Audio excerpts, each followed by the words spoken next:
Well, hello everybody, welcome back. Big tubby puddle of lard, Sim UK.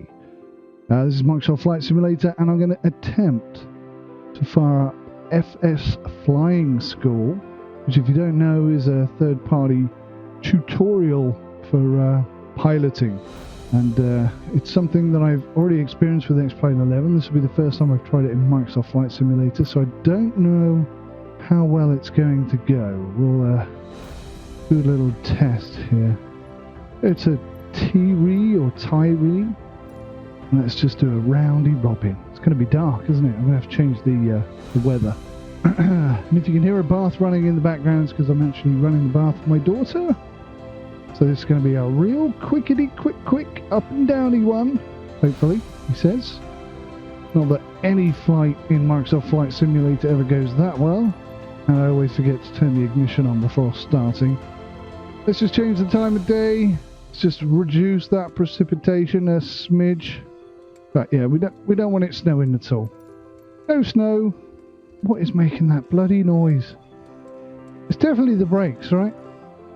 It's definitely the brakes. Okay, let's fix that. Let's go into controls. Let's go rudder pedals.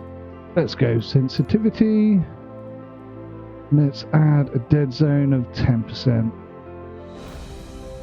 Got it, let's do 15%. Oh, so that's done a dead zone. That's done a dead zone in the middle. That doesn't make any sense. Is it that? Oh. Oh goodness, we'll just suffer. We'll just suffer the noise. Alright, so we're not trying to do anything particularly clever. Clicking the wrong button definitely isn't clever. So it says start, create or load a flight. Done that. If using the demo, doesn't matter. Get your aircraft on the ground ready to fly. Whilst Flight Simulator is running, from Windows Desktop, start launch FSUIPC. FSUIPC. That's not coming up at all, is it? It's supposed to auto install it. I'm not seeing it. So I'm going to have to hunt it down, I think. Here we go. Whoa, £30. Wow. That's pricey. There's supposed to be a free version. Oh, I have downloaded this previously, but interesting looking website. For Microsoft Flight Simulator only.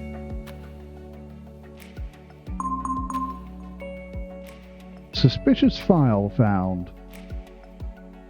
I actually think this one's okay. What? No, I don't wish to do that. Right, okay, so now do we have FSUIPC? Alright, let's see if we can get this running. FSUIPC, so I'm hitting connect, nothing is working. Settings. C drive FSU. Oh, ball aches. No. Okay, we got it now. You know where it is now. C drive FSUIPC. Funny place to install it, to be honest. Right, that's firing up. Now I need this one again. There we go, that's a bit better. If you're flying an aircraft which has its own GPWS, you may wish to check the Disable Instructor Altitude Calls box at the aircraft page. Okay, understood, but I don't, I think. Right, connect. FSFlyingSchool connecting. When connecting, please make sure that you are already in the cockpit of a plane in Flight Simulator and not at a menu. Nav 1 is tuned to Lima, Uniform, Kilo. Okay, we're in Alpha, Sierra, X-ray, Golf, Sierra. It's a good idea to check the correct function of your elevator, ailerons and rudder. When you're ready to go from taxiing to takeoff, from cruising to landing or whatever else, you need to advance the FS Flying School flight mode by pressing Control-Shift-Z, Control-Shift-Z. Remember that if the aircraft has been stored for a long time, we must be on the lookout for obstructions or damage caused by insects or birds. Roger that. Control Shift Z. No engine's running. I think we better start her up before we take off. Well, yeah, that's a very valid point. I don't actually know which state I'm at, so I assume the startup. Right. So, let's get this done properly a little bit. Set up the board, the dash as it were.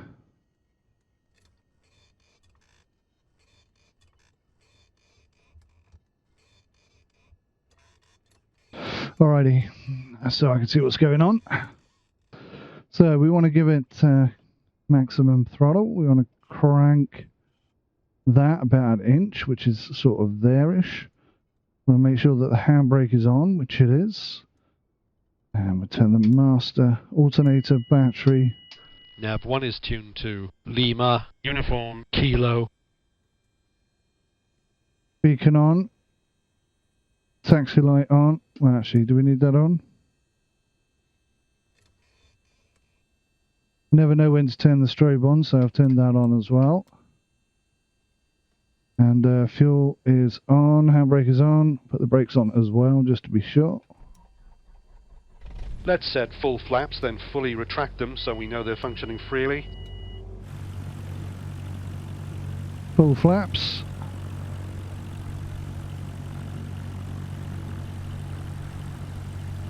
If you ever need to return to the previous FS Flying School flight mode, press Control-Shift-X.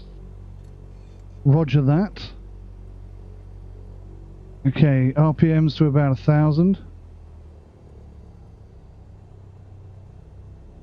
Again, this whole throttle unit here just feels so precise. It's wonderful in that sense. Right.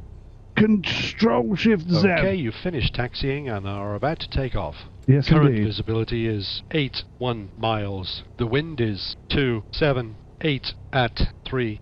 Runway 23. Runway length is 4,800 feet. In a light aircraft, you'll probably want to take off with maximum power. Yes, I imagine I will. No flaps mentioned, so let's just do Let's it. increase or decrease throttle smoothly. Okay, that wasn't In very order for smooth. FS Flying School to provide you with a full, detailed analysis of your approach and landing, you need to begin your approach to landing at least 600 feet above the ground. So if, for example, the runway elevation is 300 feet, you would need to start at least 900 feet on your altimeter. Watch your steering. Use the rudder to neutralize yaw. I'm attempting to do exactly that. Oh God, we're all When over you the are on bloody approach place. to landing and you descend below 500 feet above ground level, your instructor will look at the runway in front of you, and if its heading matches yours, we'll take it to be the runway that you intend to land at.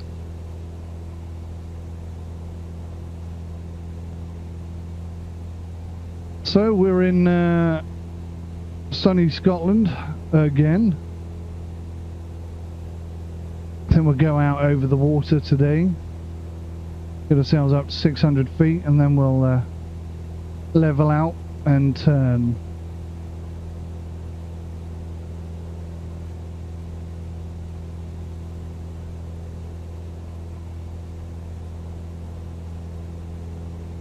There we go, 600 feet.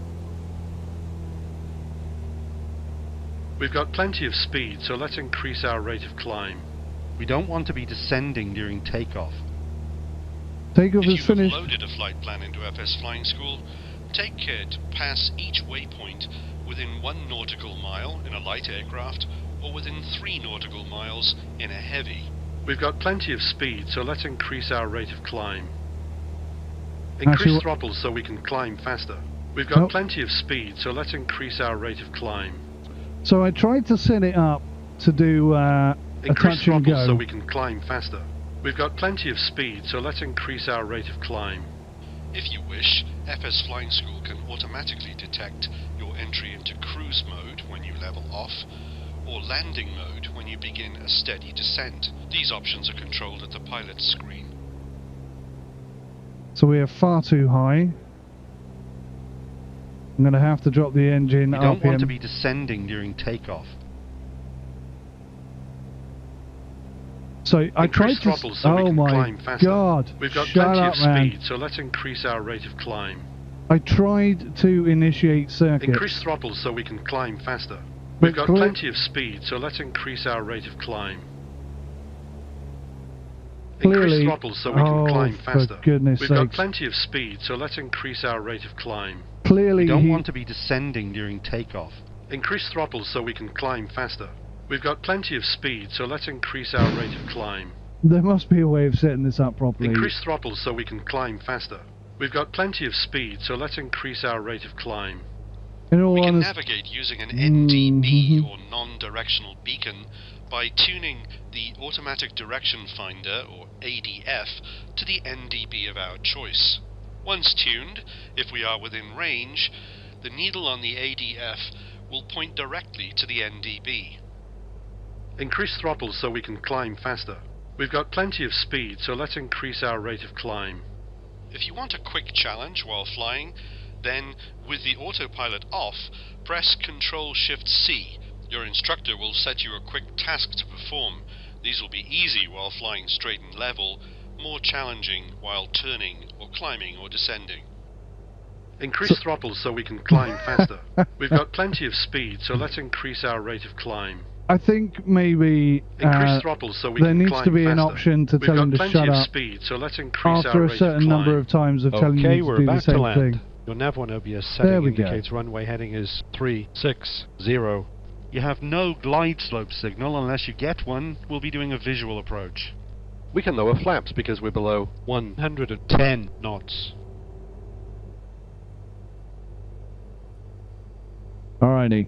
So we're going to come in. It's going to be a full stop. We're not going to do a touch and go, so I've 300 got a path feet. to do. So we need just a little bit more throttle here. Once again, the control and the accuracy on the throttle is absolutely superb. Unlike my flying, which is absolutely abysmal. 1700 RPM would be lovely. Drop another notch of flaps, get that front end down a smidge.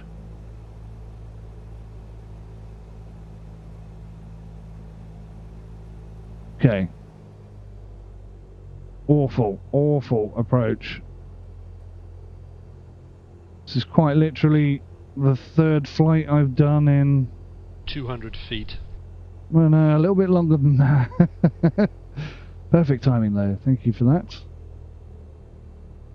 So all I'm really 100 looking feet. for is a smooth, safe landing. And 50. You're descending too fast. 40. Am I? 30. 20 feet. Flare. 10. that's how I fly, dude. Level wings. You're ballooning. Touchdown. So it's nice to know what I'm actually doing is wrong, or it's nice to know Let's what turn gently. it's nice to know that what I'm doing wrong. Okay, let's slow down to a safe taxi speed. Poor landing heading. I rate your landing at 25.14 points. Approach was 0% for the glide slope and 0% for the localizer. Okay, let's slow down to a safe taxi speed. I think that's a pretty accurate analysis of my landing, to be quite honest with you. But I do think that there needs to be an option in the system somewhere. Okay, let's slow down to a safe taxi speed. What is a safe taxi speed? Don't just say that. Tell me what it is. 20 miles per hour? Bearing in mind that my speedo doesn't do anything until we get to 40. Okay, let's slow down to a safe taxi speed. Oh, come on, this is a safe taxi speed. Surely. I'm barely moving. Plus, I don't see any taxiway, so... Okay, let's slow down to a safe taxi speed. I think I'm just going to pull off here and...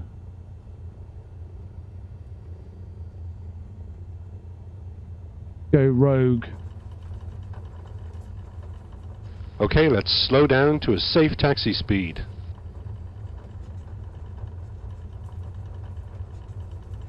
So bearing in mind the rest of Microsoft Flight Simulator is so accurate. It does look a bit sparse up here in Scotland, doesn't it? Okay, let's slow down to a safe taxi speed.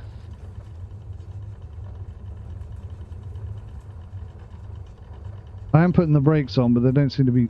There we go. Yeah, I think there needs to be... I tried to say this so many times, it keeps interrupting me. I think there needs to be something in the system that allows me to say, look, if you tell me to do something 3 times in a row, then don't tell me to do the same thing again for at least 2 minutes. Something like that, so that... I think these are people's houses. I think I've gone way off there. I think I've left the airport and just gone to the shops here. Let's just roll back up to these and then we'll park. Oh, I see where I'm supposed to be, over there. But I didn't see the taxiway. I'm not going to waste your time travelling all the way over there, guys. But, yeah. So expect more from the FS Flying School in my videos. Clearly, I'm a bit rusty, to say the least. There's room for improvement. That flight contained problems you need to work on. Check your logbook. Okay, we're starting a new flight. No, we're bloody not. Right, okay. Throttle off, engine off, flaps up, lights off, master and avionics off. There we go. Mission completed. So that took 4 minutes and 59 seconds of actual flight time, but it took us a lot longer than that. 16 minutes in total. Yeah, so expect more from the FS Flying School and expect a full review, a full Sim UK critical review in the coming weeks. And yeah, hopefully this will get me up to scratch, because I'm definitely rusty. And using all these new rigs and new systems and stuff, the Bravo throttle, which is absolutely insanely good. I cannot wait for the bloody lights to work. Update 7, they say. God knows when that's coming. But yes, I absolutely love it. I really do. I recommend this so highly. It's just a fantastic bit of kit. Far nicer than the Yoke. The Yoke, I think it's the best value for money in the budget range. But I'm not in love with this. I'm not in love with the Yoke at all. But the Bravo throttle, that's something really special, and they've done a great job there. And if you look at the devices that they're bringing out in the coming weeks and months, oh, man, what a great company. And they're delivering all this stuff for Xbox as well. This Bravo throttle, this Alpha Yoke, all going to work with Xbox. It's incredible what they're doing. Good luck to them, that's what I say. Keep the standards high, keep the prices reasonable. And yeah, you'll have people singing your praises like we have been doing with SciTech for many, many, many years. But yeah, that's for another time. Guys, thank you so much. I really appreciate it. And join me again. Hopefully we'll get a few more of these done in the week. And then, yeah, who knows? We'll just... if you guys are enjoying it, I'll make some more. If you're not enjoying it, then I won't bother, I guess. Well, I'll bother. But I don't know. I think I'll go and have a whiskey. No, I'm going to go give my daughter a bath. That's a much better idea. Okay, thanks for watching. Take care. See you next time. Goodbye for now.